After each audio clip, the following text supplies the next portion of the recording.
Hey coin collectors, Dan the Collecting Man here. Today we've got one of the biggest releases of the year from the Perth Mint. This is, I can't believe it, the 2026 Lunar Year of the Horse. A really exciting release and their biggest release for the year. Yes, we're only in the start of September, but this is for the Lunar Year that comes out next year, but they release the coins quite early. So I'll go through all the different coins, the different sizes, and what are my thoughts of their designs. And we've also got the Royal Australian Mint have on the same day released their version of the Lunar Horse, which I think is a little bit distasteful if I have to be honest, to try and release it on the same day as the Perth Mint, to try and steal their thunder a little bit. But nevertheless, I'll go through their design as well and go through my thoughts, and just also gold and silver at the moment. The prices are just absolutely going crazy. So happy to get it in now, but I'm just looking at some of the prices I paid in the past and how much more it's got in value. So we'll go through that in the designs. So let's start off with the silver edition one. I'll show you the pictures here. So we've got two horses kind of looking inward and almost looking at you, with the mountains, and it looks like water and then grass. So this design for me is kind of reminiscent from this year's Brumby one. So you can see this is the Brumby one where you've got the grass, the horses. Obviously you haven't got the mountains, but you've got the two horses kind of looking in. So yes, it is a little bit different, but it's not that far different. So you could mistake it for the Brumby horse versus the Lunar Year, apart from having obviously the Chinese riding in the middle. So it's not one that stands out as something for me that is exciting. I do like the design, don't get me wrong, but it's not something that pops out like the Year of the Snake. This one here, for me, that design just absolutely pops out and is probably, for me, one of the favorites. But I do like the design, but I prefer the gold version for me, the gold design. I love that. It's kind of standing on its back legs there. Almost looks like a unicorn. The way the ear kind of is positioned in the gold version, it has that kind of unicorn look, where the silver editions you can kind of see the two ears a little bit more clearly. But I do think the gold one is where it's at from a design aesthetic point of view. So let's go through the sizes that you can get and some of the key mintages that we're going to look out for. What are my key ones that I'm going to be focusing on? So I will be getting all of them apart from the kilo one. So obviously this is the kilo Year of the Dragon one that I have got. I'm not planning on getting any more of those anytime soon.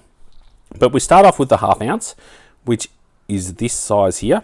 So this is the last Year of the Horse one that I had from 2014, half ounce one. So again, very similar kind of design. If you look at this design compared to the new one, you've got the mountains, you've got your grass and everything else. I don't mind it, and I think this one, I don't know if it's my favorite or not. I do like the original one, but they're a nice little size to get half ounce. If it's something that you're new into bullion, it's only about $38, so it's not that bad of a price to get into. The key one that most people are going to be looking at getting is the 1 ounce. So that's this size here. So this is the 1 ounce, and I can see this is the old Lunar Horse 1 ounce one. These are the ones that we're going to get. So they do have a high mintage, but they do sell it within roughly a month, because a lot of people do like the Year of the Horse. So you got mintage of 300,000.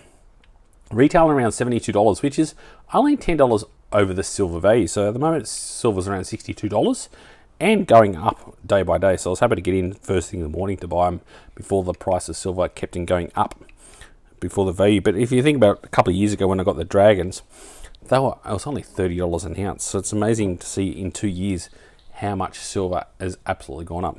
But these are the ones that people want to get. You also get the signed cards if you were at the Perth Mint. So this is the signed limited edition card. So if you're there at the Perth Mint, and I think some of the online orders have it as well.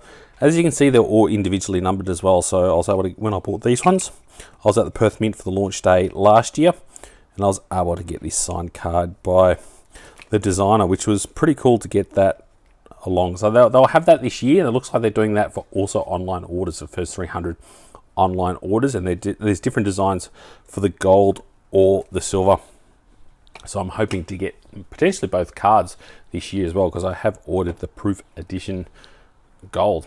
Next we'll have the 2 ounce, which is this one here. So this one's retailing around $146 at the moment, depending on the silver value when you end up buying it. It's a good little one to get. I'm not sure what the mintages are going to be. Often these ones and the slightly bigger ones are the ones that look out for.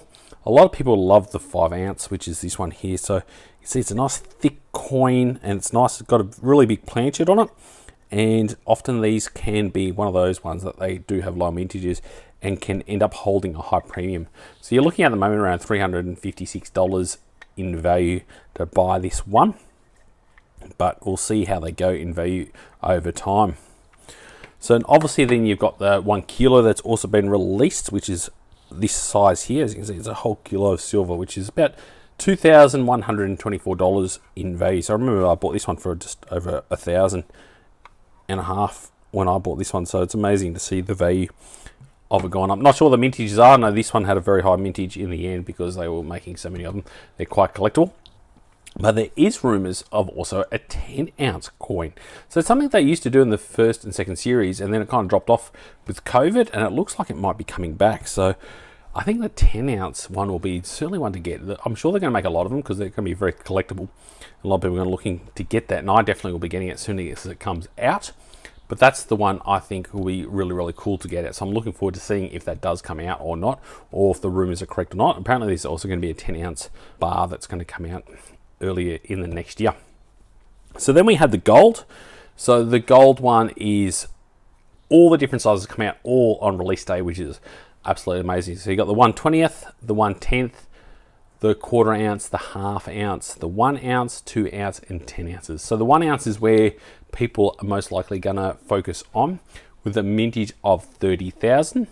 So gold value at the time of filming was 5,305, and the gold ounce was 5,570. So you got a $200 premium on top of that. So it's a very high premium on top of it. Now to go through this one here, I thought this is a very interesting one to compare it to. So this is obviously the proof one and how they come nowadays. This is the proof dragon that I got a couple of years ago, just in comparison to show you what they kind of look like. And this is the first ever gold coin I got, the year of the horse in 2002.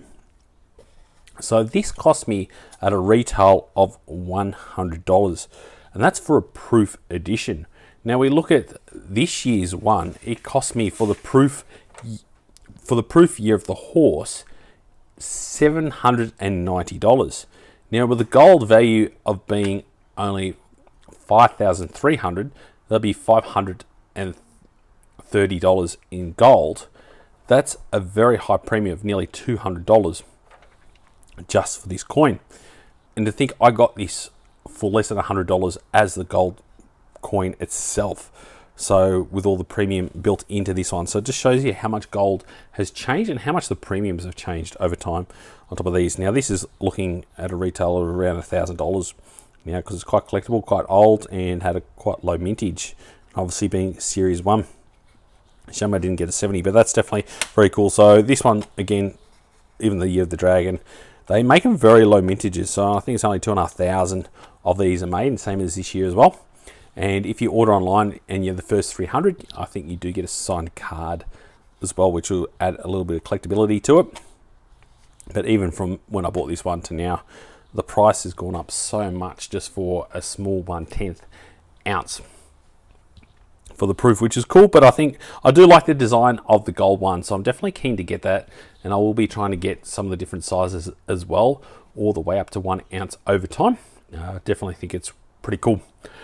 And then the other key one that most people are going to look for, and the one I'm definitely hoping to get in the next week, is the platinum 1 ounce. So that's the mintage of only 5,000. You're looking at around 2,300 for that one. So you've got about $150 premium on top, which is not too bad given the mintage of that one.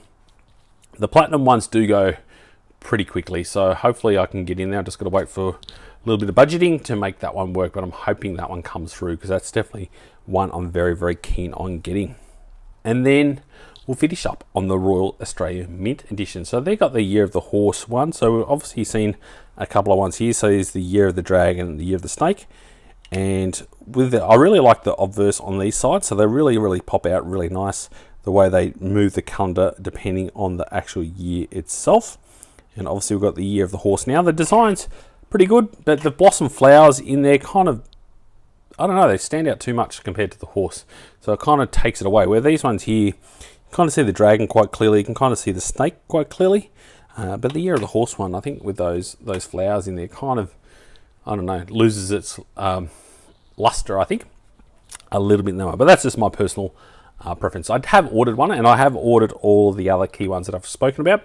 So I will be doing an unboxing video, and I'll also be doing a video with a microscope looking and showing where the micro engraving is. So if you've got especially the silver and gold editions, like here we've got the micro engraving that's right here on the right hand side, I'll show you where that micro engraving is. So hopefully the next week I do an unboxing on both the Perth mint ones and also the Royal Australian mint ones. I'd love to know which one's your favorite and what you think of the design. Do you think it's a good one or not?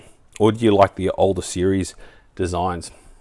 But for me, the pick of the bunch is definitely the gold edition out of the Perth mint. I'm really excited about that and looking forward to buying some. So make sure you do give us a thumbs up if you enjoyed this video. Let me know your thoughts and if you're able to get it. Make sure if you're not yet subscribed to Dan the Collecting Man to stay up to date and to see a bit more detailed reviews of them when I do get the actual coins in person. Make sure you subscribe to see that. And as always, thanks so much for watching and joining the coin collecting community.